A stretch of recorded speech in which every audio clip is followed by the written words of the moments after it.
Most times when I'm reviewing TV on DVD releases, it's a pretty standard set of the most common shows, your CSIs and your Desperate Housewives and things like that. This month I have a really oddball collection of TV shows to talk about, and the first one we're going to get up to is Mystery Science Theater 3000, which has released two single movie editions, Hamlet and Gunslinger. Now, these are both pretty funny entries in the Mystery Science Theater 3000 canon, but I'm going to make the same complaint I always make about their single disc releases. I don't quite get them. When they put out the box sets they put out that are loaded with extra features, come with 4 movies, usually artwork like postcards or mini posters, things like that, to get one disc with one movie on it seems kind of just weak. I guess part of it is to offer a lower price point than just the box sets for the diehard fans, but I feel like you get a lot more bang for your buck spending, $40 for a box set versus 15 or 20 bucks for a single film. That being said, these are pretty amusing. The diehard MST3K fans out there will want to pick them up, but be aware there are no special features on any of them. Next up, we have 2 releases from the BBC, Doctor Who, The Gunfighters, and Doctor Who, The Awakening. Apparently there's a bit of a gunfighter theme in TV on DVD releases this month. Now, The Gunfighters is a classic old William Hartnell adventure from the early 60s, while The Awakening is a Peter Davison adventure from the 80s. Both of them are your fairly solid, typical Doctor Who adventures. The Gunfighters is kind of cool because it sees them back in Tombstone in the 1800s with Doc Holliday, and it's kind of cool to see them in a Western setting. Of course, the earliest Doctor Who episodes with William Hartnell, to me, are kind of the weakest. Nothing against them. I know that a lot of fans love them, but just they're super low budget. The black and white, the kind of stilted acting isn't necessarily my favorite of the series. Peter Davison, not my favorite Doctor Who, not my least favorite Doctor Who either, and his episode is really kind of a very standard story. It really just deals with the Doctor and Tegan. They show up to visit with his grandfather, and there's, some people missing and some craziness going on in town, and that's kind of about it. But again, for Doctor Who fans, everybody wants to have the whole collection. This is the next chapter in that evolution.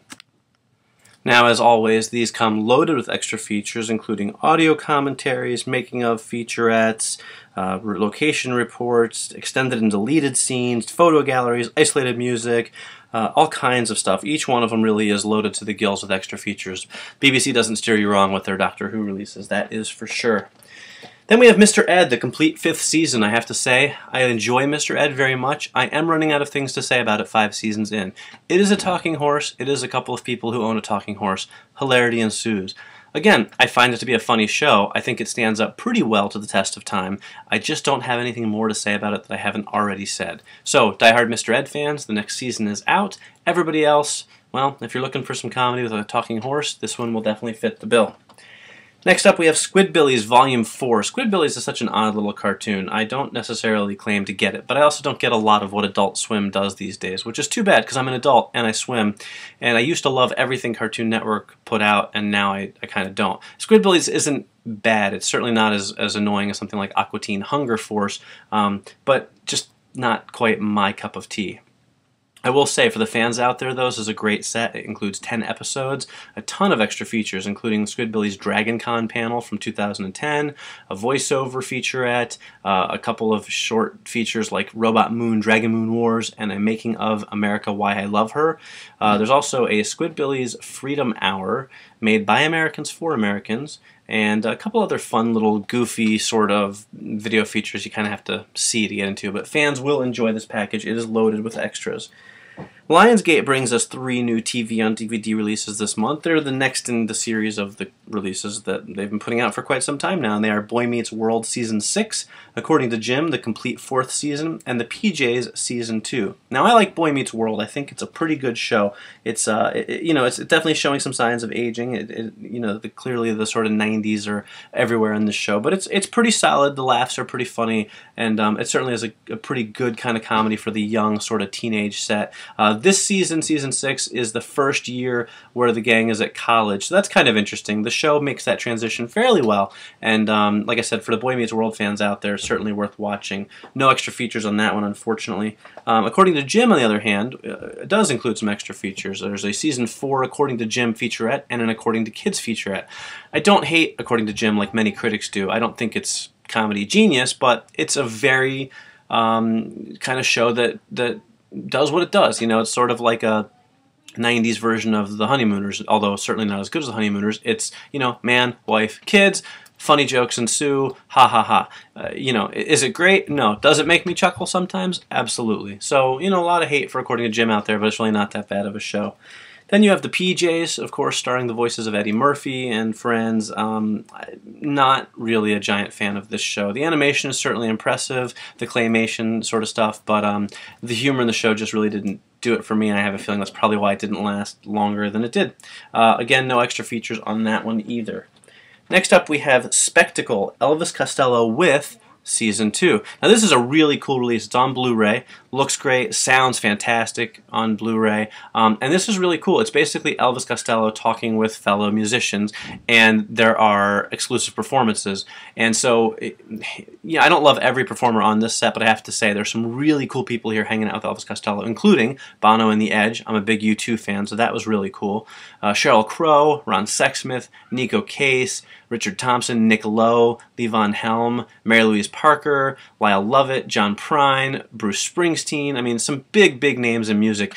If you're into that sort of, you know, not quite classic rock, but sort of classic-ish rock, this is really a really neat presentation. Like I said, there's some great interviews, some great musical performances, and everything's kind of low-key and relaxed and fun, and really you can just jump around and watch the performers that you like, but you might be surprised by some of the ones by the performers you don't like. They're also pretty good. So that one's definitely recommended. A very cool set there.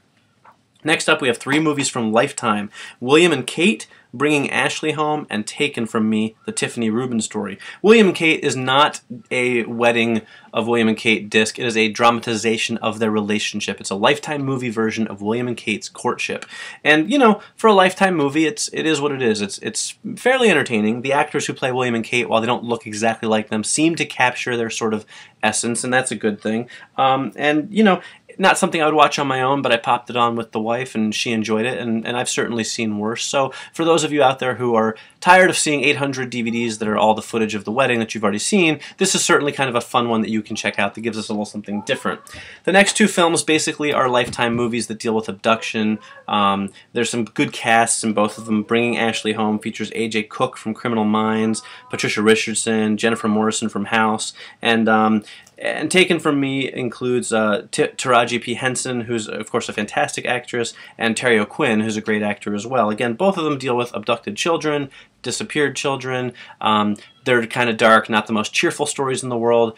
If you like this kind of movie, they're worth watching. These are the kind of movies that I think kind of give Lifetime a bad name. This is why people don't really embrace the channel more. Well, men anyway. I don't know who likes to watch movies about abducted children personally, but I guess there are people out there for them. So if you're one of them, those are on DVD, and they're pretty affordable. Finally, we have the Roaring Twenties, Mick Jagger's Glory Years. And this is basically, you know, a documentary about Mick Jagger and the Rolling Stones in his younger days.